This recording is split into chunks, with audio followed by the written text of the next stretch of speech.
And we're live. Hello, everybody, and welcome to another episode of This Week in Real Estate, hosted by yours truly, the Bearded Men of Real Estate. Thanks for joining us. Say hi, Dan. Hi, Dan. That's Dan, and I'm Ray. Dan's the one with hair. I know. I feel like when you style your hair in the mohawks and stuff like that, I feel like you're rubbing it in just a little bit. I swear I'm not, but I do like to make it clear that Ray has the beard and I also have the beard, but I have the craziness and he has the normalness. Yeah. If I could do a mohawk, I would. I should just do a mohawk tattoo. Well, I just got bored last week and I was like, you know what? I just get bored. I really do. And I'm not ever cutting my beard. So I'm like, all right, I'm going to cut my hair. And I did I call it a mullet mohawk. So it's a mohawk is what this is. A mohawk. I like it. I like it. Thank you. Well, thanks for joining. Thanks for joining us, everybody. We're broadcasting live in 3 locations right now. We're on Facebook, YouTube, and Clubhouse. And if you're joining us on Clubhouse, go up at the top. There's this little green button. Click that. Be sure you're following the Real Estate Networking Club. It's a great club full of incredible people. There's some great rooms going on. Justin Conoco is joining us today. Sneak peek. I guess that's not a sneak peek. What is that? Spoiler alert. He's joining us in just a couple of minutes to talk about some really big news out of Canada. But he has a show on Tuesdays at 12 o'clock Central that is practical and tactical. It's a great room to be in. If you're joining us on YouTube and Facebook, you can comment and then we can display your comment and talk about you or your comment. So there's Matt Lamarche. He says, first on YouTube. Glad you got that first. Remember when that was a thing? Remember when first was a thing, Ray? I did that the other day on something. Someone launched something and I was like, first, and then no one else showed up and I felt really bad. Did anyone get it? So then you were just like, first, oh. Yeah, it was like a funny joke to that one person, but I was the only one there too. So in Scap the appraiser. I think this is what, late 2000s, the 10s. I think that's like 2004, 5, and 6. First was like a thing. Like first. Oh, we're gonna talk about Melissa loves your amazing hair. D Jones says, hey Beards, what's up, D? Hi. Julie Moon. Hey, I feel like I haven't seen you in forever. I'm awake. That's what is it, like 1:30 there? Maybe from a nap time. We'll talk about you, Tom. Don't worry. Tom T-Sax joining us from Hawaii. Thanks for joining us, Tom. It's early there. What time is it? I was going to say, is it? Are they behind? Yeah. 3 hours behind me. Yeah, so 5 behind you. Wow, yeah. That's a long. Look at us, dude. And then you got Eric in New Jersey or upstate New York. So that's 3 hours ahead. There we go, dude. Yeah. Spanning the nation today. We don't have any 7:30. Maybe Howard. Is it 4 hours right now? 7:30 in the morning? Yeah, because of the time change. That's crazy to me. Coast to coast. The show with the most. Literally. Julie Moon says real estate market is slow, so I can get afternoon nap. Well, that's one of the things we're going to talk about today. Is the real estate market actually really slow? What is happening? We're seeing a whole bunch of headlines. I'm going to go ahead and put this up here just right off the top because I want everyone to see our thumbnail. I take pride in this thumbnail, but I did have some help. Matt Farrell, who's on my team, I had to go to him for some assistance. Ridiculousness. Let's see. Ouch. All right. That's good, Justin. I just kind of. All right, there it is. Bam. Ridiculous headlines, but it's spelled like expel. Yeah. It's spelled like the spell ridiculous. For those of you who are not Harry Potter fans, ridiculous is when you take something scary, then you turn it into something silly. And I feel like that's the perfect definition of exactly what we do in the show. So thanks, Matt Farrell, for the help. That's awesome. And then if you look closely on Ray's forehead, he's got the little scar. I do. And then I'm obviously a Weasley. Weasley, because you're ginger. Yeah, obviously. Yeah. That scar looks legit, doesn't it? It does look really good. So here's what happened. Oh, and by the way, you see this little Fiverr thing? I've apparently been using I've been using the draft they sent me and not the final that they sent me. So I got to go back. So like tons of our thumbnails have the little thing because I uploaded the wrong one. I uploaded one to test because it's in your beard. Yeah, it's in my beard. So sorry. All right. So look at that. That looks pretty legit, right? That is legit. So I took the symbol and I made it red and then added some opacity. And then there you go. Photoshop skills. That's how you do that. Photoshop. I use Bazart to create these things, by the way. Anyway, that's actually pretty legit for a mobile app, dude. Yeah, I love that. Okay. So Dan, we have a bunch of headlines to cover. Before we get into these headlines, would you tell people what this show is actually all about? I'd love to real quick, because then I'm going to hijack the entire show. And Ray, I sent you an article, which I sent to the contributors group yesterday. Okay. Oh, I think I got that one. Yeah. So when Ray and I met, and dude, it's been 5 years, right? Yeah. Yeah. Maybe. I did my five-year Facebook anniversary post the other day. Yeah. And is that since we connected? Because we connected in we were trolling a troll group and we were mastering it. So we were like, because there's a big, huge group. If you know, I'm not going to talk about it, but if you know, and then a smaller group of us kind of remember when we went to Marco Polo, Ray, how fun that was. Yeah. Yeah. Like, yeah, that was great.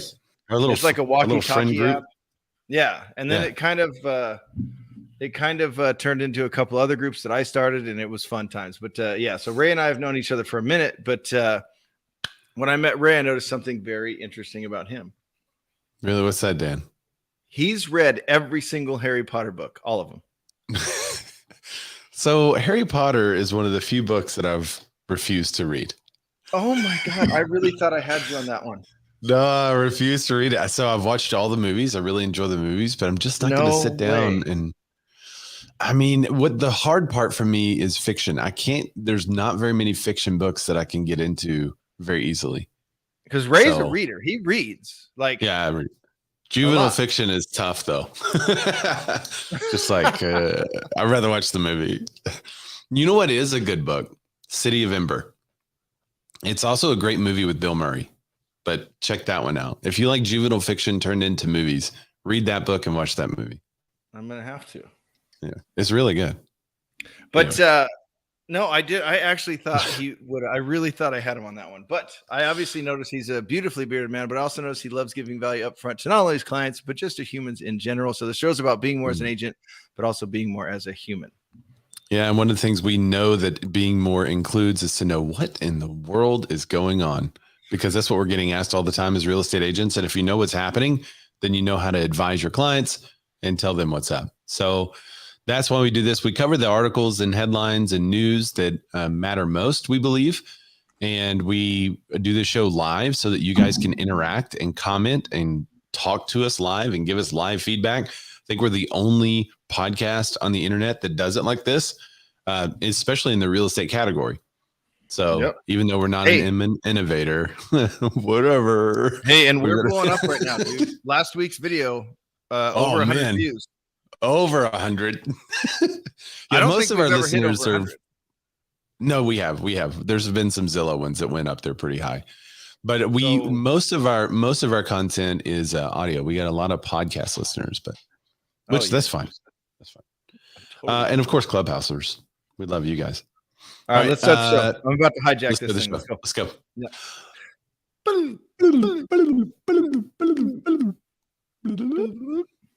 And you want to bring on our special guest real quick? Just introduce him, and then because I would love to ask him these questions too. Let's go ahead. Let's see. Let me see if I have. Let's bring on our special guest. Please welcome Justin Conoco. What is that? There you go. I mean, it kind of was the sound effect. I like it. Yeah. I mean, I could have done the much scarier one, but I like that. Oh, here we go with Justin. Here we go with the zombies. Oh yeah, no zombies today. I overdo jokes, so I left that one alone right now. But I bet you Matt Lamarche is a massive Potter fan. Matt, can you jump in the comments? Oh, he's zombies. Yeah, he's definitely a bug. Yeah. No, he's legit on, dude. So do you want me to dive into this first article, Dan?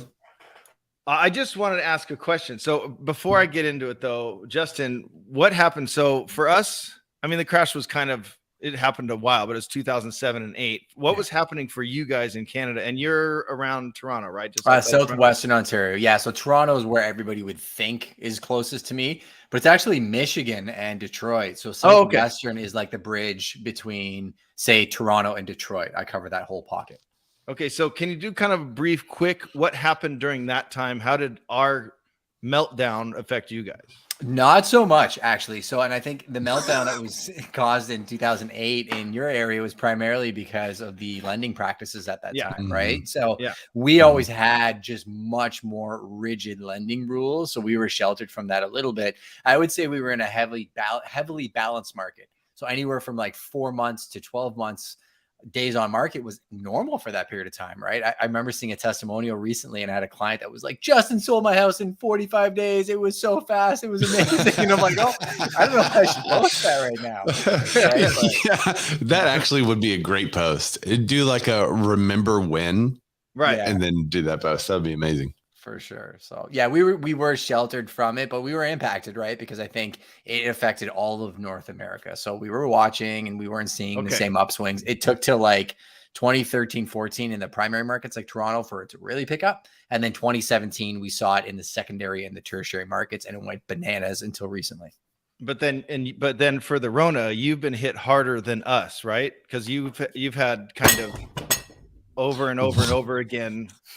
Is everything okay? Yeah, something just collapsed. I broke a light yesterday. There's a lot of zombies, dude. But you've had restrictions and lockdowns multiple times, right? Oh yeah. So you've been hit harder by this than because we were. I mean, the country was hit, but we were kind of a couple months, and then we kind of started getting go back there, and then the market just went crazy.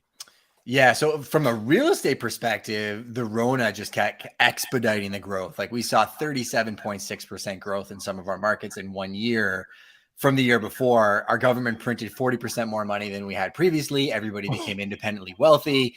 You know, people were buying pools, jet skis, landscaping, bigger houses. And they're like, oh crap, we printed 40% more money than we had. Oops. Quantitative easing, interest rate hikes. And now we've like from May until now, it's the complete opposite. Where today, and we can get into this in a little bit, Ray, the Bank of Canada made a huge announcement really trying to curb spending. But our lockdowns were draconian. It was bananas. I'm not going to get into that side of things. But yeah, our lockdowns were insane for a very long time. And then did that tease where Ray's going with the article? Yes. Yeah. Let's get into that right now. Oops. I double clutched on that one. That's a double tap.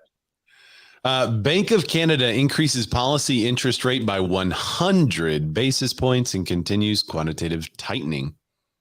Ooh. Quantitative tightening, not easy. Quantitative tightening. So the Bank of Canada today increased its target for the overnight rate to 2.5%, with the bank rate at 2.75% and the deposit rate 2.5%. The bank is also continuing its policy of quantitative tightening. Inflation in Canada is higher and more present than the bank expected, and its April monetary policy report will likely remain around 8% in the next few months, while global factors such as war in Ukraine, blah, blah, blah, blah, blah. Okay. I'm not going to read the whole article to people. Right. You guys can check this out at bankofcanada.ca. It's a press release today, and the person that broke the story to me was Mr. Justin Conoco, which is why he's on the show. So what does this mean for home buyers and sellers in Canada today? Yeah, so I dove into this morning. We were forecasting 0.75% was the increase we thought was going to happen. That's what everybody was kind of talking about. And I think they went for the shock and awe factor instead of doing 0.75 now and maybe 0.5, 0.75 or 0.25 down the road. I think they're like, you know what? We need to do this now just to ease what's going to happen in the future. So I've been digging into it a little bit. Financial Post just put out an article, and the last time this happened, it would have been 88 to 90, I believe, that they dropped it this much, they increased it this much. And it was 5 months before they got the desired effect on the inflationary rate. And then they actually started dropping rates again because buyers just cooled off completely.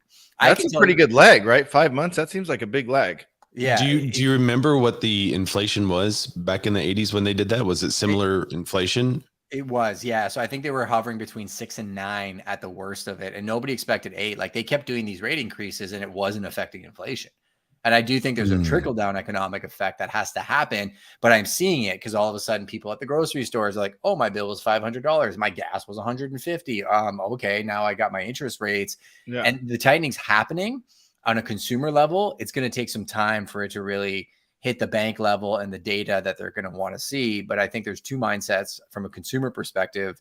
There's the sky is falling. I'm just going to read the news. And I want to caution people. The media is going to go crazy with this because people are just talking about it. And they're like, they love that. Right. And they're going to fear monger versus other people. We ran a private networking group last night for investors.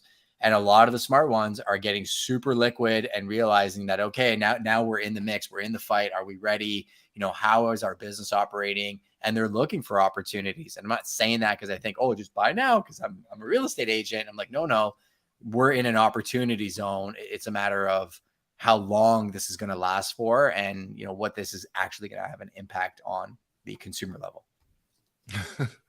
Yeah, media doesn't go crazy here, Matt. What I find interesting is that a lot of people are taking exactly what happened in Canada, and now they are. Oh man, I was trying to show you this article, but they just put up a huge paywall. But there's one on Financial Times right now that is talking about the U.S. now looking at a 100 basis point hike, and it may not be a bad idea. We just had some CPI information come out, which we're going to get to in a minute, that shows that the last rate hike hasn't really done much. So it's going to be interesting to see what happens from now on. But Justin, if you were someone that had to sell your house or someone that had to buy your house, would this 100 basis point change anything about that situation for you? Would it make you look at things differently? Would you not buy so much or would you buy more? I'd probably have to do more math, right? I think that's the basis of it is do more math.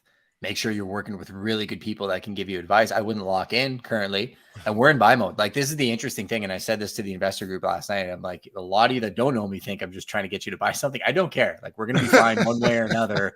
You know, people buy and sell in up and down markets. But I said, I'm in buy mode. My wife and I are putting offers on properties as we speak, properties that we would have killed for 3 or 4 months ago. And, you know, we're $250,000 to $300,000 more. And the way I'm looking at it when I run my math is I'm like, okay, I'm paying an increased interest payment on a variable for 2 to 3 years. But again, 5 months I'm forecasting 24 months. I'd rather have $250,000 put back on my balance sheet at the end of that when the rates drop and the values start going up again. That's how millionaires are made, right? So again, I'm not the smartest guy in the room, but I learned from history. So I think do more math, do a ton of research, and get onto shows like this and listen to what's actually happening versus what the media is telling you is happening, because it's two very different things. Yes. Two key quotes there if you missed it from Justin. Number one, do more math. And number two, watch shows like this. Watch shows like this one. Yeah. That's right. Well, thanks for joining us, Justin. I know you have a hard out at 12:55, so I'll let you go. Tell people where they can find you. It's at justin.conoco, justin.konikow. That's me. There's a gentleman by the same name randomly who runs, I think, a male burlesque club in Vegas. So not that guy. You want to follow Justin Conoco? Well, it depends. On YouTube, and justinconoco.com is all my stuff as well too. So I appreciate you guys. Keep doing your thing. Yeah, man. Thanks for coming on. Speaking of rising rates. Okay, wait. I'm still going to hijack the show. Okay. Hijack you have that article? Hey, wait. Ron Bruno says, longtime Clubhouser, first time on YouTube. Welcome, there we Ron. go. Thanks, man. Dude, look at us snapping into, like, getting people to comment on the YTs. That's right. Thank you, guys. Tom Tezak, he said in 1981, I paid 21% interest on a car loan. So Don't do the math on his age. There you go. Don't do the math on 21% though. And right now they're still. So if you have that article, Ray, it's not really an article. It's just more of, I wanted to see, because I've got it on the rundown. Huh? I've got it on the rundown. Oh, did you already put it on there? Yeah. Okay.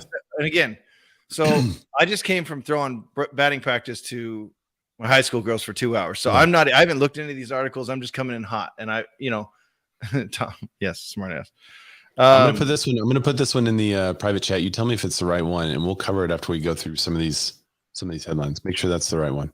I just sent it to you in our chat, just you and me. Oh, okay. It's trading. Yep, same one. Yep. Very good. So good. Yeah, that's on here. Yeah. So because it's been driving, and we've been going back and forth of it, and we have a contributors group, by the way, on Facebook. Be More Contributors, BMORE, which is what the show used to be called. Bearded Men of Real Estate, and then with an exclamation point. But we have a chat, and we've been going back and forth. But I've kind of just locked onto this thing like a dog in a bone. Like, it's because I just keep seeing it, and now that I search it on YouTube, it pops up more and more. Right? Oh, yeah. For sure. So now it's in my search, and I just see, and there's tons of them. These real estate agents, I don't even know if they are investors, real estate agents, financial quote unquote gurus, whatever, and they are getting tons and tons of views. I mean, they're seeing over 100,000 views, 250,000 views, 400,000 views, and all of them are saying we're either in the crash is happening right now. The crash is currently happening, or we're snowballing. We're in the middle of an avalanche towards this crash. So, and it's been driving me insane. So I found this article, and it has, I don't know if you can bring up that graph, Ray, but it has literally the history of inventory in the United States going back to 1984. And that was my main thing was, okay, let's just say, Ray, that it's going to crash right now. The market is crashing, all hell, hell is freezing over and it's crashing. Okay. Yeah. So if you go back to 1984, hell, if you go back just to 2008, we are still hundreds of thousands of listings lower than that, like active available listings and what's closing. Look at that. So no, Dan, you're misunderstanding, Dan. The increase in inventory is clearly going to kill the real estate market. Okay. And what does that say? Yes, I get that. What is the spike there? Is that 2007 the highest? Yeah. Okay. So we're not even back to pre-pandemic levels. We're not even back to 2019 levels, dude. And I'm going at Ray like it's his fault. We're not even back to pre-pandy levels. Okay. So that's my A, right? And then my B is, Matt said, oh no. My B is this last crash, because I get it. It's all fresh in everyone's mind. You know, there's kids that were growing up where their parents had to go through that. I get it. But Justin just mentioned it when I asked him about what happened during our crash, what happened there. He said, we've always had tighter lending standards.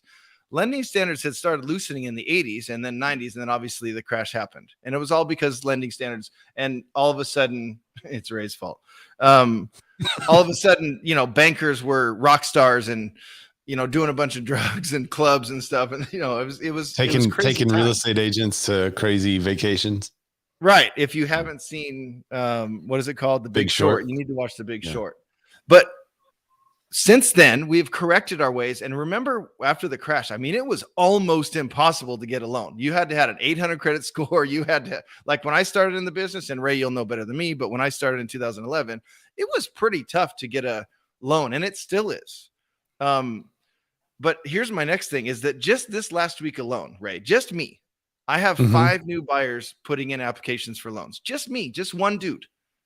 And that's interest rates at whatever they're at, 5.5, 5.75. So how can this possibly be a thing? And how are all of these views happening? And I think Justin just said it because the media, he's predicting that 100 basis point jump. The media is going to run with it. And obviously it happens here. And these hacks get all of these views based on false information. And you should see the comments. They're like, oh yeah, I'm waiting for things to drop 40%, blah, blah, blah. So it's a real interesting, it's a change in society for who we believe. Used to, there would be pretty respected journalists and business writers that would come on and say, hey, this is what's happening in business. Here's what's going on. Here's how you beat the street. Walter Cronkite was the most trusted man in America. And they were generally factual at the time. And I think a lot of the stuff that's happened in the political arena has now carried over to create distrust in other outlets. And so now you have like economists who are actual economists coming out saying, well, we see that there's going to be a increase in inventory. There might be a little slowdown in some buyer purchases, but home values are still going to increase while prices decrease. And then the guy on YouTube's like, this is going to be the worst crash ever. And the reason why he's doing that is so he gets more views so that he can sell stuff. And so and that's it. The trusted sources now are no longer trusted because they've essentially bastardized their platform because they're trying to get the view. I don't think that lasts long. I mean, you could go through like a year or two cycle, maybe make all your money and then go away. But after that year or two, it's going to be hard for you to recycle that news over and over without people being like, wait, bro, you said 2 years ago there was going to be a crash, and there hasn't been. So I would hope that people would start to realize that kind of thing is dumb, but also flying against what the establishment, quote unquote, is saying is cool and popularized. Right, so then you have that whole group that's like always been against the establishment. No, I'm going against the machine. Now the machine says everything's okay. Everything's not okay. That's what they want you to believe. Yeah. But in some cases it is okay. So Matt Lamarche said he thought you were describing Wolf of Wall Street earlier. So there's a quote I wanted to get to on here. Hang on. I'm trying to find it. Ron had one. Aren't we 30 days on market on average? Aren't we 30 days on market on average? 6 months plus indicates a buyer's market. We have a long way to go. So days on market and inventory is a little bit different. 6 months of inventory does say it's a seller's market, but usually the days on market with 6 months of inventory hover somewhere around 90 days on market. So we still have a long way to go though. Like that's still a really long way. And I don't see that happening anytime soon. I think it's going to be a seller's market moving forward. And my buyers still have to compete and still have to go through the same. It's not as crazy as what was before, and we are seeing price decreases, but it's not on the value though. And Ray's explained this 1,000 times on the show, and I think I haven't seen all of his reels because he's doing a 75, 90 reels in 30 days. So 90 reels, 90 TikToks in 30 days. TikToks. You can find me in the same place at TikTok, Ray's Overback, but it's 90 TikToks in 30 days. I haven't seen them all because that's a lot of content, but I know he's probably covered this a bunch of times, which home values are different than home like offer or asking prices, listing prices. It's different. Sorry, we're dog sitting, and that was a dog. Melissa Marr said, I have buyers that wanted to make an offer at $65K under, knowing they had multiple offers. No way, quote. Prices are going to crash any minute. Please let us know the seller's position. It's the seller's position. Yeah, no. I mean, there's still plenty of, sellers that are getting multiple offers when it's priced right. It just has to be priced right. You can't overprice it by 50 grand anymore. Scap says there's a difference between a crash and a market stabilization. The sellers still think they can list a home at the magical unicorn pricing we had last year. Price drops are not a market crash. Yep. That's what I said. Exactly. So I think Matt that's Lamarche knows. Matt says he's watched all of my stuff twice, Dan. Step up your consumption. No, I agree. I'm definitely not going to watch them on TikTok. I love you, Ray, but I hate that app. Hey, all your reels. I watch all of his reels. If I don't have comments from Dan Revolution by the end of the week, I'm going to be sad. Yeah, Dan Revolution, my TikTok name. I don't even have the app. But anyway, sometimes I just see Ray's face and I hit like. I'm like, you know what? I like him a lot. But I think that's a really important quote that Scap. We don't go to Scap a lot because he's not super knowledgeable about these markets. He's an appraiser. We all. But if you really think about it, like an Insidio, the market crash is happening now. Did you see inventory? That is going to get way more views than. There's a difference between a crash and a market stabilization. You're not going to get those views. So, all right. So let's talk a little bit about the consumer price index that came out today.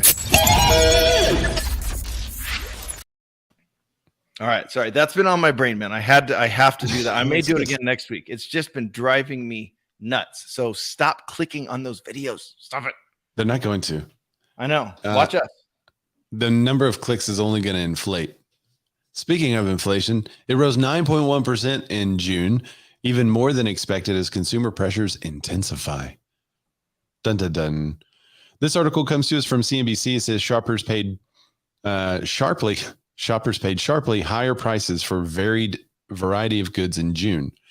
The Consumer Price Index, a broad measure of everyday goods and services related to the cost of living, scored 9.1% from a year ago, above the 8.8% Dow Jones estimate. So that's kind of the big news here. They knew it was going to go up, but it went up quite a bit higher than what they were anticipating.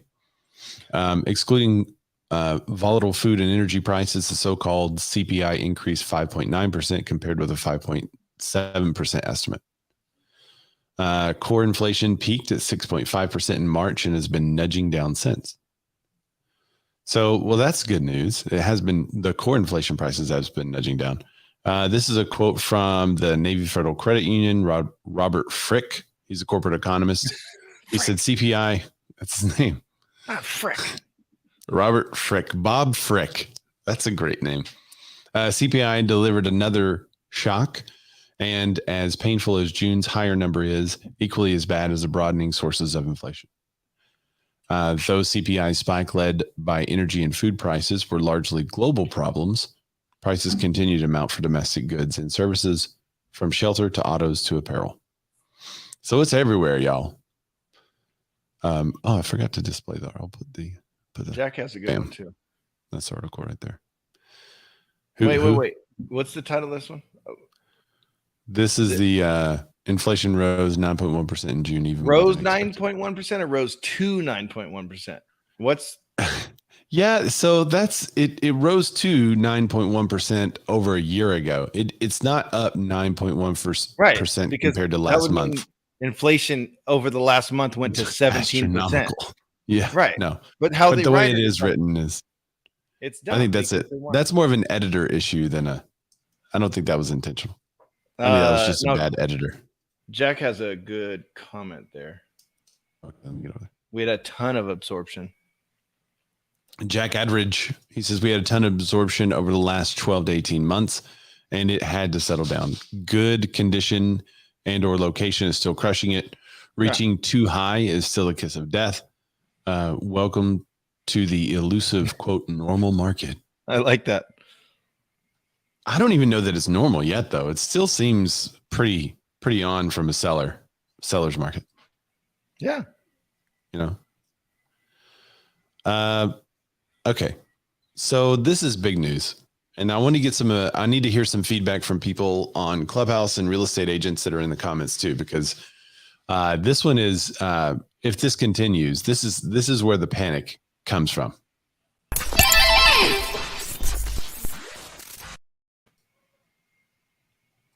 Home buyers are canceling deals at the highest rate since the start of the pandy. That's an interesting phenomena. Did I send this one? I don't think so. I know. I thought I asked that question. Remember this? Is this the one where it pulled numbers from Redfin? Oh yeah, I saw that discussion, but I didn't find the original article y'all were talking about. Yeah. Maybe Americans are canceling deals to buy homes at the highest rate since the start of the pandy. The share of sale agreements on existing homes canceled in June was just under 15% of all homes that went under contract, according to a new report from Redfin. That's the highest share since early 2020, when home buying paused immediately, albeit briefly. Cancellations were about 11% 1 year ago. Wait, according to a report from who? The Redfin. Redfin. Okay. Redfin. Mm-hmm. The average rate on a 30-year fixed mortgage. No. This is the quote. This is Taylor Mars, Redfin's deputy chief economist. The slowdown in housing market competition is giving buyers room to negotiate, which is one reason why some of them are backing out of deals. Buyers are increasingly keeping rather than waiving inspection and appraisal contingencies. This gives them the flexibility to call off the deal if issues arise during the home buying process. That sounds oddly normal, Dan. Yeah. I mean, doesn't that sound very, very normal? It sounds really normal. It's just because it's made to sound like, when they got their offer accepted, their interest rate was 2%, and now 30 days later, their interest rate is 16%. That's what it makes it sound like. I can't afford this home anymore. Or homebuyers are canceling deals everywhere. That's what it seems like it's happening. But I mean, homebuyers cancel deals all the time. I don't think this is an astronomical rate. And by the way, for those buyers who really do want to buy, wouldn't more inventory coming on the market since we're still super low? Wouldn't that help? And they may adjust that price down a little bit to get those buyers to look again. I'm just saying this is a good thing. I mean, it sounds to me like you're ignoring the crash, Dan. Buyers now have contingencies where they didn't before. Yeah, that's a great point. Pretty much. So for essentially 2 years, they were waiving all contingencies, or maybe just keeping appraisal, but getting rid of loan and inspections. Yeah, there you go. Ron Bruno says mortgage rates are actually lower this AM. Jack Edridge says, imagine having a home inspection. Egad. Egad. I haven't seen Egad in a while. That's pretty good. I know. Oh, Melissa, this is a good point. What about the sellers canceling deals? Where's those numbers? I've seen more sellers canceling deals because they're getting beat up trying to find their next home. I wonder if that's part of the cancellations. Does it tell you which side canceled? No, it just says canceled, right? Ooh, that's a great point. It just says cancellations, but they interpreted the data as buyers are canceling. The buyers are canceling. Because where do they get that? Like, I don't know how your MLS works, but if a buyer cancels, I just put it back on the market, and then I'll put notes in there. A buyer couldn't perform or whatever the reason was. Or if there's no reason, if there was an issue with the inspection or something, I just put it back on the MLS. I don't see a reason. I don't say the buyer backed out. Or what if the seller was like, dude, we have 3 days to send our earnest money deposit in. If you don't send it in, it goes right back on the market. So what if that's the seller technically, right? Yeah. So where are they getting these numbers? Says, article in Atlanta Agent Magazine stated that 22% of home purchases fell through in June. I think for us locally, I think it was higher too. I mean, the normal for us is around 15% ish. That's kind of what we see as the back on markets. But the back on markets were higher when the market was super hot, because you'd have a buyer that would be like, okay, fine, I will pay $100,000 over list price. And then we didn't have a lot of inspection waivers. So they would get it inspected and be like, no. If I'm going to do 100,000 over, you're going to have to make this house perfect for me. And the seller's like, nope, never mind. We'll just take the next best offer, which was 90,000. So maybe you didn't see a bunch of homes being relisted, but there were a bunch of people backing out. And the reason why you didn't see it be relisted or back on market is because they already had a backup offer in place. Yeah. So I think those numbers may be skewed in all kinds of directions, and I'm wondering where they get them. But what's happening in your market, agents? We have some people in the YouTube comments commenting on there. Anyone in Clubhouse want to come up and let us know what's happening in your market? What's up, Lindsay? Saw you down there.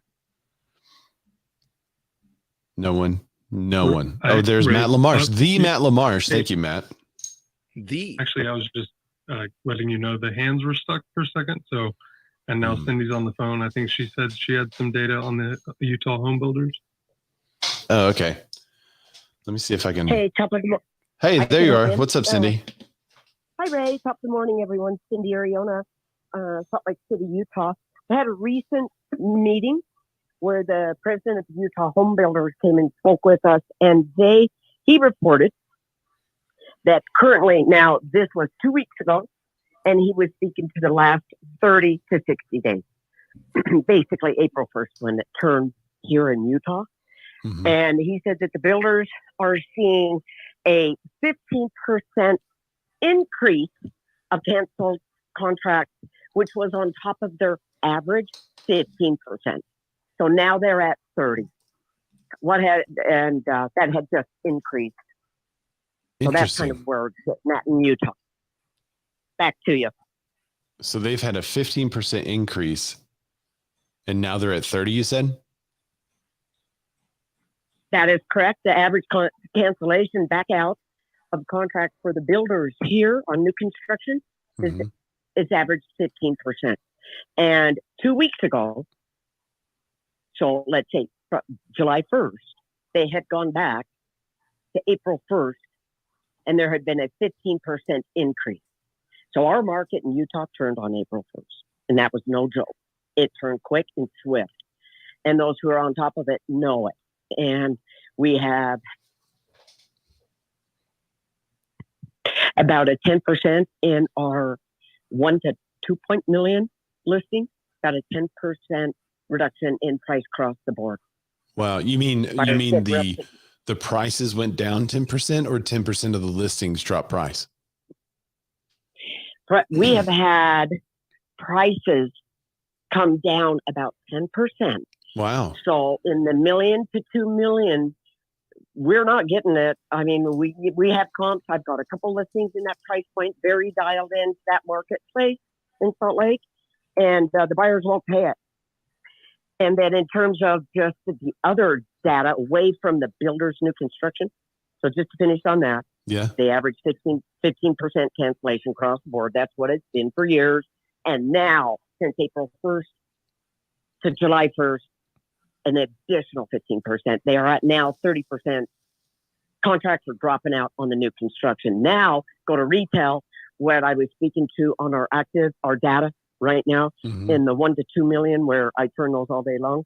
That's my kind of special market here. Those prices have come down. It doesn't matter what sold. Interesting. In March, you can't get it now. And so they're of about a 10%.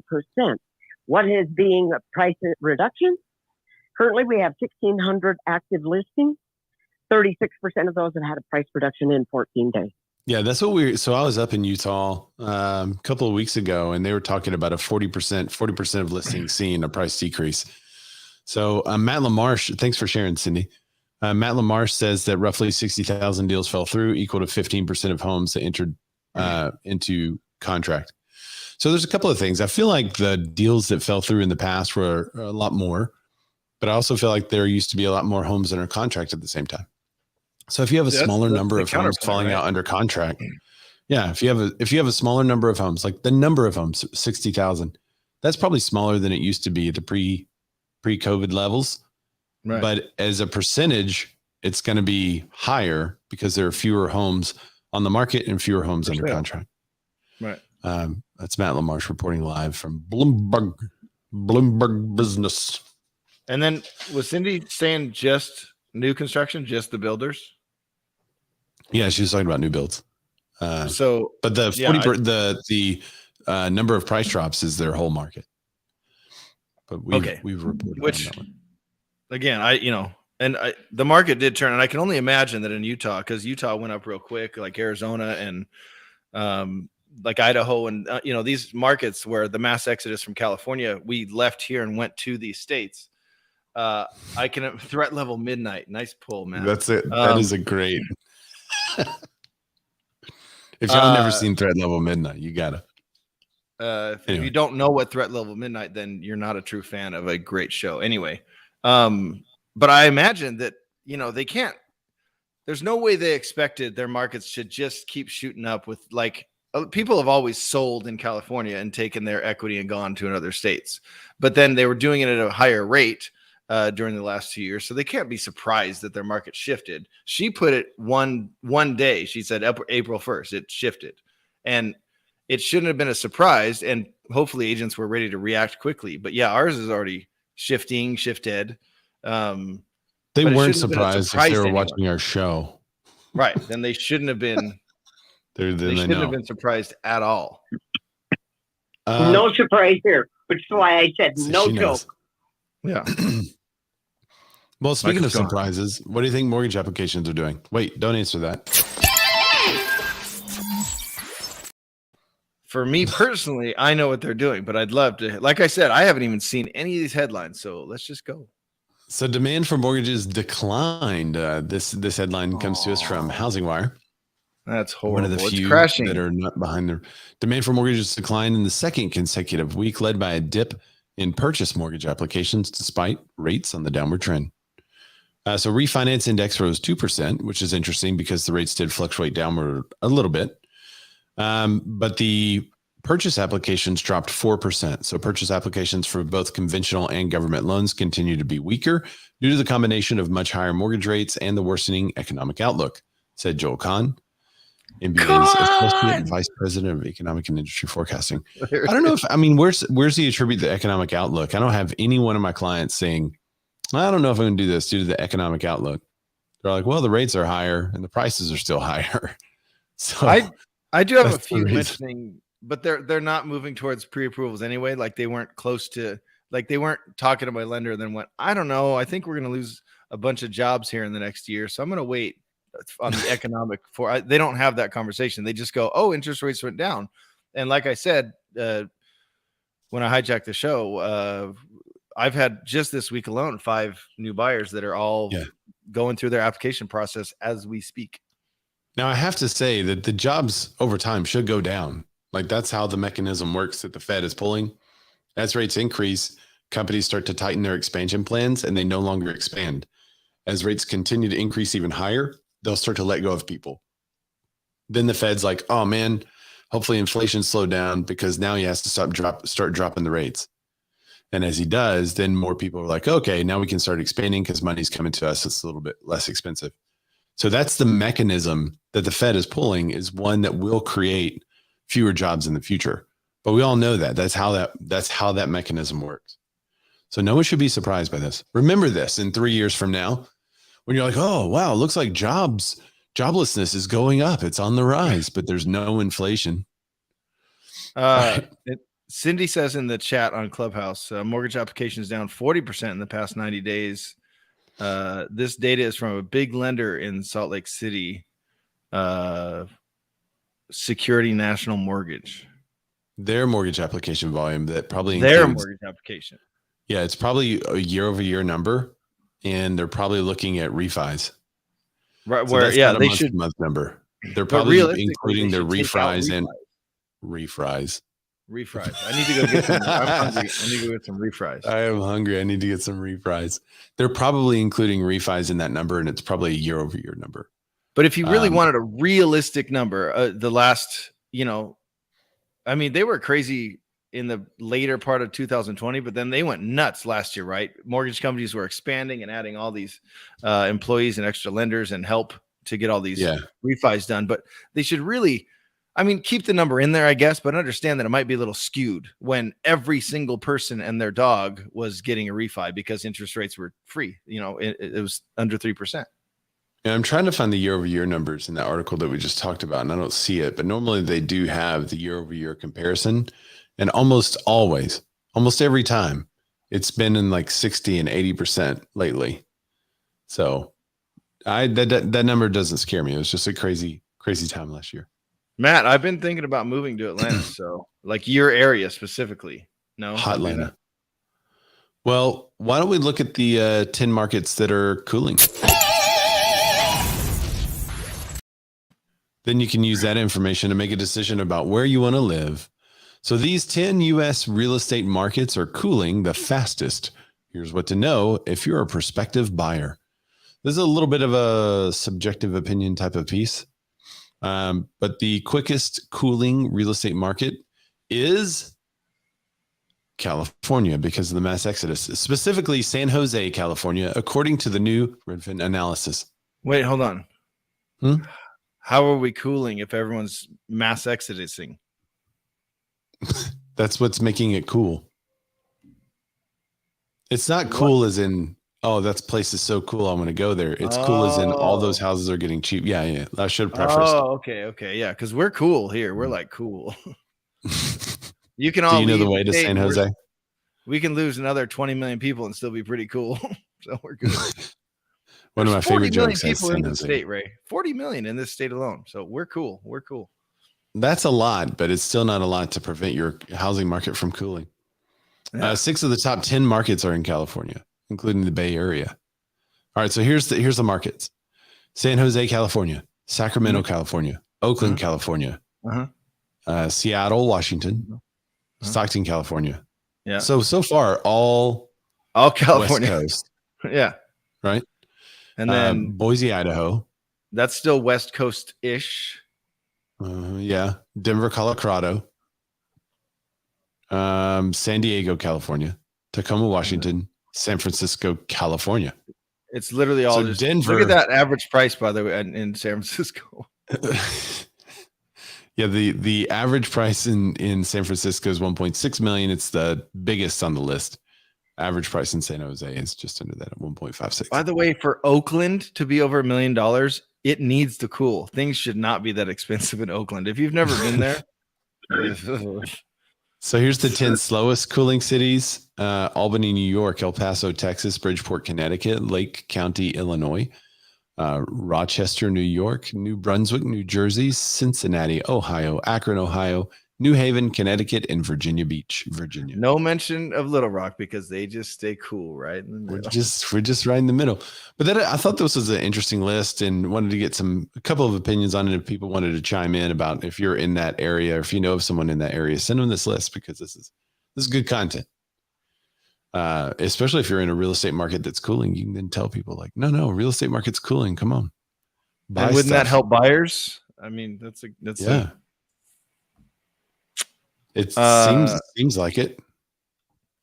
Yeah, and I was in Athens last week. Julie has a picture of me. She sent it to me. Oh, really? Do you have a doppelganger? Apparently. Although my doppelganger has an eye patch and not red hair. Was that somebody said that? Was that Matt? Matt, did you see him too? No, I just got the same picture. But she saw the picture. What were we just talking about? Oh, right. Yeah. Okay. San Jose. Sorry. Welcome to the show, Matt. Thanks for jumping on. We're talking about the cooling markets, specifically San Jose. What kind of show is? Sorry, I was by the pirate doppelganger. So, yeah, San Jose. It's so funny. As soon as you said San Jose, I literally just got a text from one of my referral partners there, and she's helped 3 different people sell there in the last month. And all 3 of them came to Atlanta. So yeah, I'm reaching out to everyone in San Jose. So here's a good tip for you guys. Speaking of Matt, go to the website How Money Walks.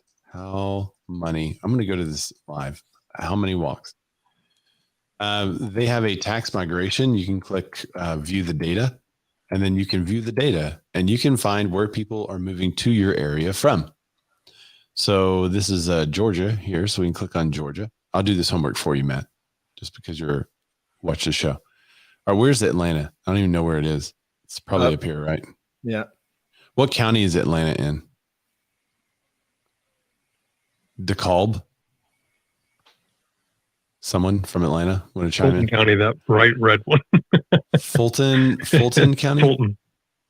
Where's Fulton County? It's made up. Fulton. Come on, Lamarche. It's made up of many counties. I mean, It's Atlanta is Fulton. No. Here we go. Come on. DeKalb. Fulton your own market area. I feel like DeKalb is like the main area. No, Fulton County. Fulton County is All right. Atlanta. Fulton County is still green. So you have a positive. So whenever you look at it, it has red and green. Red means people are leaving the area. Green means people are going to the area. And wait, people are going to mass Fulton. exodus from Atlanta. There is a mass exodus from DeKalb to Fulton. Actually, people are leaving DeKalb and going to Fulton. DeKalb. Is it DeKalb? Oh, DeKalb County. DeKalb County. Oh my gosh. DeKalb. Gwinnett County is Illinois. The next county that's going to Fulton. Cook County, Illinois. Fairfield County, Connecticut, and Palm Beach County, Florida. So if you want to know where people are moving to from the state, you just kind of click on the state view, and then you get the number one importer of people to Georgia is New York. New York, New Jersey, Illinois, California, and Ohio. So there you go. Ali in Clubhouse, and I'm going to butcher his last name, so I apologize, but Eftekari, I'm guessing. He has a great point. He says, in defense of California, we are pretty much 4 to 6 different states stuck together. So leaving California, quote unquote, is kind of meaningless. It's a great point. We're a very schizophrenic state. Yeah, we are a lot of different states in one state. Well, we talked a lot about the trends, like how people are moving around and that they were staying in the same zip code, but they were moving out of a particular area, but it does appear that there's a phenomenon going on where people are moving to other places that they have similar political beliefs, which is interesting. Oh yeah, everyone was yelling DeKalb in the comments. Sorry, I didn't have the comments up because I was having a screen share up. Except for Julie said decal. Buh. So she's the outlier here. That's what I said. I was saying DeKalb. DeKalb. Anyway. Huh. Yeah, Matt, that's like me. I'm cool but crazy. Watch out now. All right, we got just a couple more articles and then we'll wrap it up here. Demand for big mortgages is shrinking as home prices moderate and expensive houses linger on the market.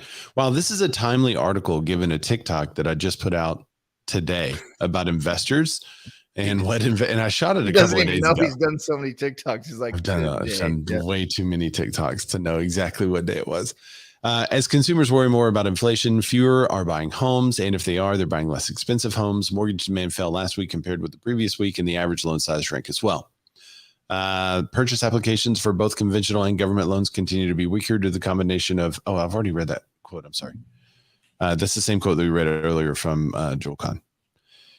Buyers have been pulling back due in part to higher mortgage rates, but rates held steady last week, and the average contract rate for the 30-year fixed mortgage conforming loan balance was $647,200 or less. It remained at 5.74%. So 460 after reaching a record of 460,000 in March 2022, the average loan size was 415,000 last week. Ooh, that's healthy. That's nice. That's good. That's good. That's not bad. But we're crashing from CNBC. Totally crashing. Nothing you can do about it. It's just, I wanted to get this article out there pretty quick too. I got to go through these last articles pretty quickly here. Ron's got a good quote. Wait, let me go back. Ron says, "I like big mortgages. I cannot lie." Thanks, Linda. I like big loans and I cannot lie. Yep. You got to do that in a video, Ron. All right. Speaking of sketchy, let's look at scams. That's Ron. No, not. Let's look at this. All right. So this is FBI warns of a spike in rental and real estate scams. I'm just putting this out there. I know we deal with this, but it kind of did go away through the whole Pandy stuff. It is back, and it is worse than ever. Rental scams. We know about rental scams and stuff, but this is an interesting one. Another type of scam involves real estate that is advertised online. The scammer duplicates postings from legitimate real estate websites and reposts the ads after altering them.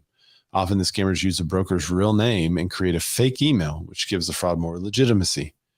So y'all can go to the FBI's website to get more information on this if you need it. Otherwise, this is good to put out there for your clients just to make sure that they're watching out for this type of thing and that they're telling their friends and family, hey, use someone that I know. Don't use someone that you don't know, because if you do, you might be getting involved in a pretty massive scam. Well, 42 victims in Maine lost $489,000. Well, and for the most part, if you watch the show, you can already tell there's agents all around the country. And if I don't know someone in a city or in a state, I'm going to know someone who knows someone in that city, in that state. So I can find someone for you. Y'all can just ask us. And if they've been listeners of the show, we probably know. We've sent referrals through that network before. It's different in all across the country. I mean, we're having that conversation with Eric yesterday, I think, in our chat. But here we're in escrow state, so we have what's called an earnest money deposit, and your earnest money deposit goes in after your contract's accepted, and then you open escrow and you have 3 days to get it in. Sorry, my cat's going nuts all of a sudden. So if you're in California and you click on one of these things and the agent says, quote unquote, the agent says, yeah, just send me your earnest money deposit is going to be $5,000. So I'll just send that to me. I'll hold on to that for you. And then as we go throughout the process, and then we'll get you pre-approved. No. That's way out of order. Don't do that. Let me go through some of these values so you guys know how bad this is. 290 victims in Massachusetts lost 8.9 million. 41 victims in New Hampshire lost 2.6 million, really. 42 victims in Rhode Island lost 1.4 million. So there's way more. Yeah, that's just the ones they know about. Wow. So it's got some tips on there. Like all of our escrow companies, whenever you open escrow here, hold on, sorry a second. Come on, buddy. He's very fat, but he's very agile. He's really, really quick. You got all of our escrow companies, you'll see at the end of their email in their signature, it says wire fraud exists, in big red letters. Be aware. Mm-hmm. Make sure you're not just randomly clicking and sending monies to these links. And usually what we do is you have to go through their bank. So you get half of the escrow account number. And then when you're actually at the bank talking to your bank, you call in and get the other half of the number. It's very secure. So just make sure you're not clicking on random stuff. So wait, Scaff says he had a scammer get to him. Hang on just a second. Let's go see this story here. Scaff said he just had a scam get to me. The guy sent me a text about a property and asked for my fee. I gave it to him and then sent me a check for $2,000 over. So he sent you a check for $2,000 over. Oh, I know. I'm familiar with this now. Okay. Because he told me he made a mistake. Part of it was for his other inspector. He should deposit it, then pay the flooring guy. So he, Scap called the agent and they never heard of this guy and it was under contract. So did you just keep the money? So these are real interesting scams. They'll send you actual money. You deposit into your bank and then you take that and do something else with it. And by the time you've done the other thing with it, I think they've canceled the payment on the check or something like that. So it doesn't actually hit your bank. Yeah. So there's one going around. There's one going around on Venmo right now. Well, you'll just get deposits like, from a obviously weird name, but you get $256 just from a rando person you don't know. They just deposit $500. What kind of show is this? $1,000. Sorry, right? Wrong button. Say the number again. Say how much again? $256. There you go. That was the sound effect I was looking for. Okay. So, and then they reach out and go, oh my gosh, I sent that to you on accident. Just send it back to me. So those funds, either they stole from somewhere else or they're not real. They don't actually exist. They're just in the ether. And now they're just making money. So that's just more of a physical scam. Like here's a check and send me the money back. It's not his money. Huh? Tim says request. Change the name of the show to the most handsome men of real estate. I like that. Okay. In our opinion, it kind of makes the same sense. He must have been watching when Justin was on.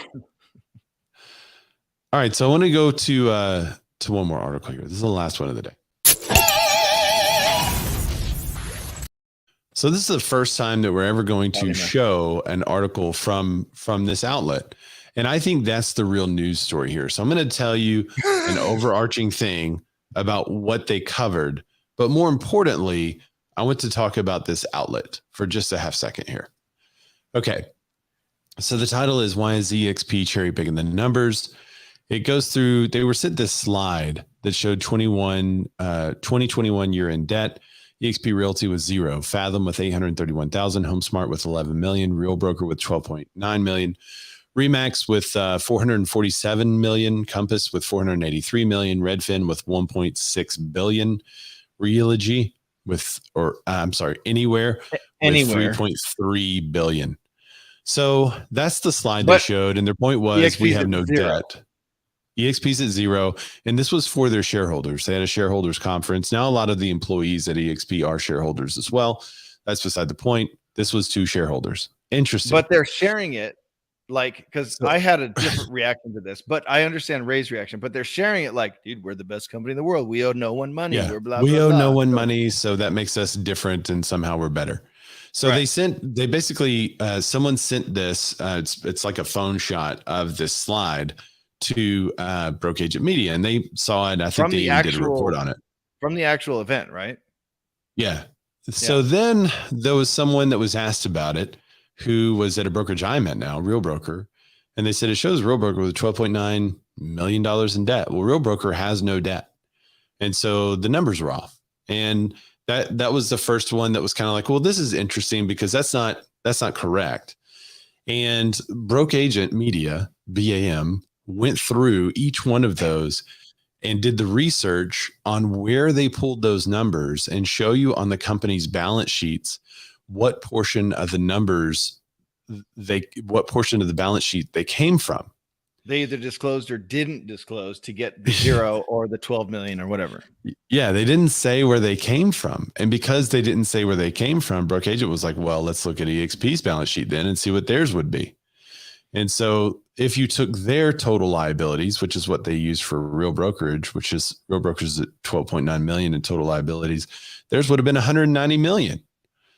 And so they went EXP, through each one of these. That number? That would have been EXP's number for total liabilities 190? was 190 million. Yeah. But liabilities are accounts payable, consumer deposits, secured expenses, portion of long-term pay. So it's not, I mean, whatever that's not money's true not yours, debt, right?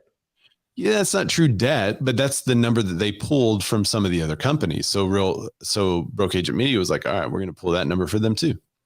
So then they did it for Redfin too, which was interesting. EXP reported Redfin had 12.9 million.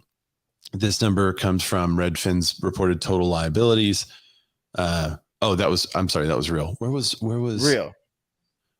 Where was the one with Redfin? Based on EXP's slide, the numbers from Real Brokerage and Redfin came from their total. Redfin was also total liabilities. So Redfin was the same category. It's $1.6 billion of total liabilities. So anyway, that's the story. Okay, interesting. Redfin.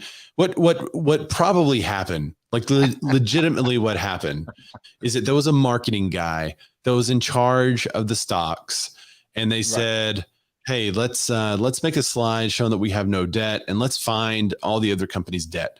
So you've got a marketing guy looking through accounting pages, trying to pull the information, right? He's just like, oh, it says liabilities there. Let's use that one. That one says debt there. Let's use that one. So I think that's probably what happened, is that the marketing department did it. It was probably a little bit of an honest mistake. They are trying to make themselves look better. That's understandable. Well, 0 is better than 490 million. Right? Well, I'm sure they're looking at this like, I know we have 0. I'm not even going to look up our numbers because that's one of our tenets is we have 0 debt. So now let's go find all these other companies' debt. So that's probably how that happened.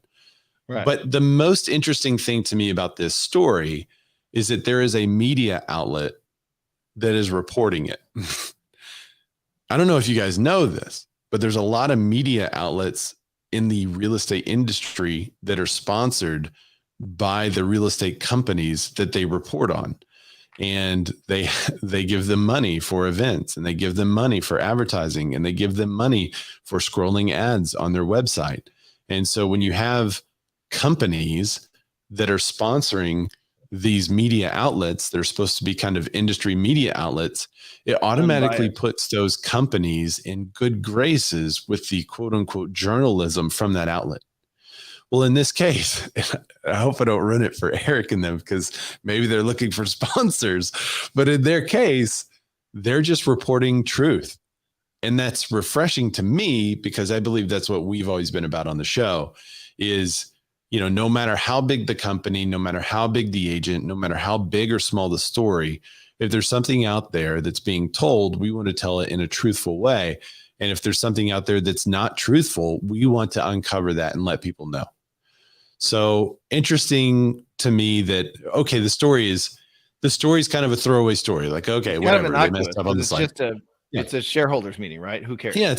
And there's some like, well, if you report that kind of stuff in front of your shareholders, that's kind of a little bit. So there may be more to it than that. But that's not a new breaking news thing. That happens all the time. These numbers are great. And Zilla's been doing it forever. So in a way it does. Normally they have to go across the board and use the same number. That's unique that they didn't use the same number in college. Right. My hand would have been slapped if I did that in a presentation. But for shareholders, they're talking about numbers that make themselves look better in the eyes of shareholders. That's one of the things CEOs do, but they also have to follow up with that and follow through with what they're saying. So yes, that is a moderately interesting story. But to me, the most interesting part about that story is that it was actually reported. And so shout out to BAM, Broke Agent Media, Eric Simon, the Broke Agent, Byron. I think he's one that's over there. Tom Toole. And are they all actual agents or no? Yeah, they are. And, they have contributors. I'll be sending them some stuff to contribute, but they are putting out more and more content on there too. Yeah, Tim Macy of the Tim Macy Show had a quote in there. And are they all with different brokerages, or are they all with one? They're with different brokerages. Yeah, because I don't even know that Eric sells anymore because he's busy. But shout out to them. I think they did a good job, did a good thing, and hopefully there'll be someone there to be like, hey, no, this is actually happening. People should know about it. Well, and it seems like they just kind of went, hey, wait a second. How are they at 0? I want to look at real numbers. And what if the numbers came back at, they are at 0, and then everyone else is. But then they went, that doesn't seem right. And it was just took someone to go, that doesn't seem right. It's a little whistleblowery, isn't it? I mean, yeah. And I don't think they earnestly meant to be like, all right, I'm going to bring them down. And, I have a lot of questions. They just didn't I don't think so either. I don't think it was like a hateful thing. They just didn't do their due diligence to make sure what they were saying was correct. No. And I mean the other side, BAM reporting on it. I don't think they were like, because because the two people that I saw it from are two agents from the same brokerage that may be pissed off about this. Like, I get it. But if all of Broke Agent Media were one brokerage and like, wait a second, it would be kind of a counter strike. But this, if they're all different, it was more like, wait, this just is wrong. This shouldn't be reported this way. And it's also very interesting that it's from a screen, like a picture, like someone took this picture and then from their phone. Yeah. And then, so I do find it interesting. And I think it's kind of cool. Like, I mean, like the actual reporting of it was like, hey, like I got this big story, EXP's fudging numbers. I mean, maybe a little bit, but it was more like, I just want to let you guys know, hey, they're saying this in their shareholders meeting when it's really this. And if I do that number for everyone, here's the real numbers. I found it interesting. I did. I thought the framing of it was interesting too. Why is EXP cherry picking the numbers? They didn't say like EXP is cherry picking the numbers. They're just asking the question. Why? What happened? They never answered it. They just said why, and then here's the numbers, and then you get to answer it yourselves. Why are they doing that? My bet, I mean, I would put huge amounts of money that there was a marketing guy making a chart. And he was like, and he went based off, okay, one of our tenants is we're always at 0 debt. So let's start there. We're obviously at 0. We're obviously at 0. So now let's find the other number. They never intended for this to get a picture and send it somewhere, right? Yeah. Interesting. Liability. I mean, that's how much you owe, right? That's how much liability. Like if I have a liability to pay back my car, right? That's how much you owe. No. Different. Not liabilities. No. That's what happened. All right. So Matt Lamarche said he's starting a new podcast. Everybody needs to go subscribe. It's called The Real Whistleblower. Love it. All right. Well, that was it for us today.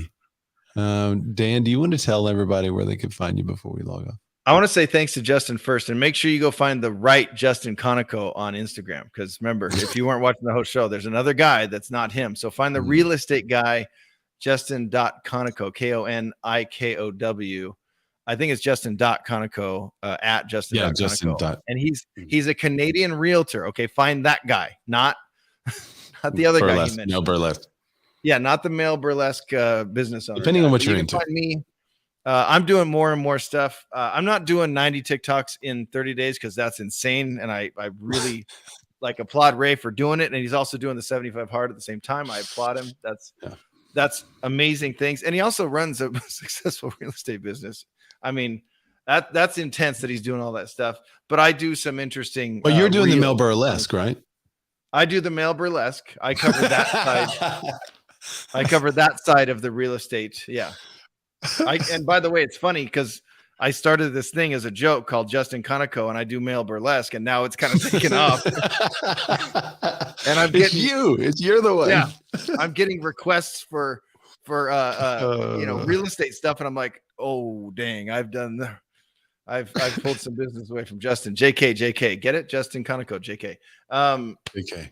You can find me on Instagram only. Don't find me anywhere else. Ludwigros, DLUDWIGROCKS. And can I tell a quick funny story? And then I'm going to want to know where they can find you.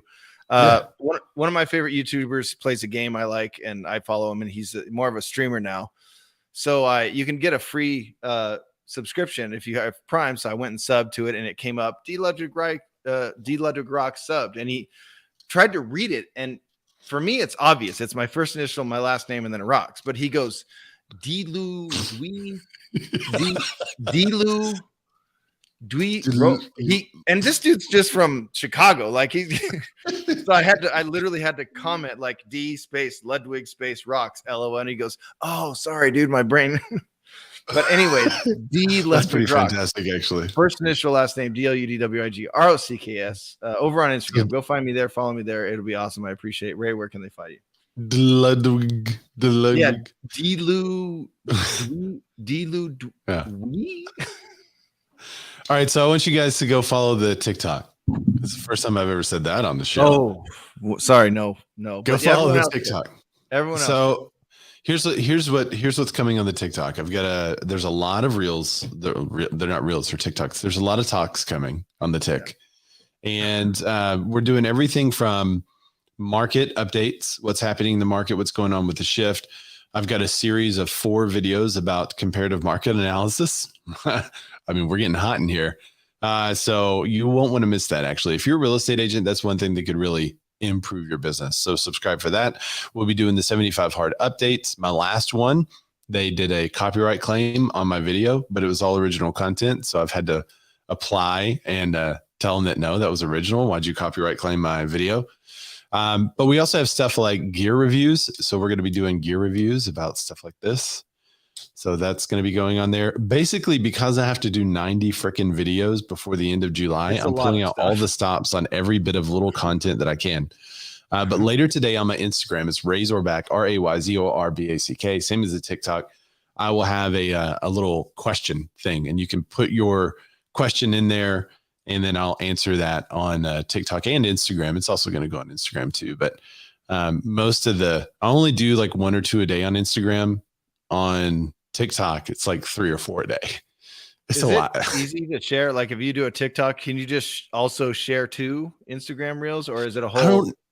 So there's been a couple that I've said, watch the whole TikTok here. And I put like a portion of the video up with a little link, so that they go off to it. But I think it works a lot like YouTube, in which they're real algorithm focused and based. And they're really pushing people to just do original content. Don't spread it around off platform. Right. Let the algorithm do the work. So if y'all could follow me there, that'd be great. I'd love to hear some feedback on these stuff, if it's good or bad or terrible, or if you hate it or want me to go back to Instagram and never do that again, let me know. They are going to longer form content too. Some creators have 10-minute TikToks, which that's long. Just go to YouTube. Yeah. But you could do 3-minute. I can do 3-minute ones on there. Which I think my longest has been like 1.5 minutes, but that's what killed Vine. Vine was amazing at 6 seconds, and everything you had to be funny or interesting in 6 seconds. And 6 seconds. Then they tried to go to 18 and so on. It was like, nah, this is kind of dumb. Well, the problem is that they need watch time, and in order to get watch time up, you have to have longer videos. So let's see. Julie Moon says 10 minutes. No, but I guarantee if there is a favorite, I don't know, I'm just going to make something you're into. Let's say she's really into cooking with Instapot, which I happen to be into. Let's say she's into that, right? And there's somebody with some amazing recipes, and they show you from start to finish on TikTok how to do these. I mean, you'll watch that because that's interesting content to you. So even though people are like, oh no, not 10 minutes of dancing, Tim, it's not 10 minutes of dancing. They want to get away from the dancing. They want to go more like original type of content. So what were you showing there? Is that your that's who, revolution? No, that's who they all say looks like me. That's my doppelganger. Oh, that's first of all, you need a patch. Eye patch. Second of all, like brown hair. I have. I mean, I get reddish. It's reddish. I get it, but yeah, I like Scap's comment, and then I'm gonna leave this whole thing since Matt changed his picture to that. I wasn't gonna take this shot, but I am. But Ray, you can get at least 20 TikToks done while playing around with Matt because he's so bad. He's just gonna be hitting the ball around, and you can just keep shooting TikTok. I'm out, everybody. Thank you. All right, everybody. Thanks for joining our show. Wait. We will see all of you later. Thanks for joining Matt Lamarche. All right, guys, I got to run. We'll see y'all next week.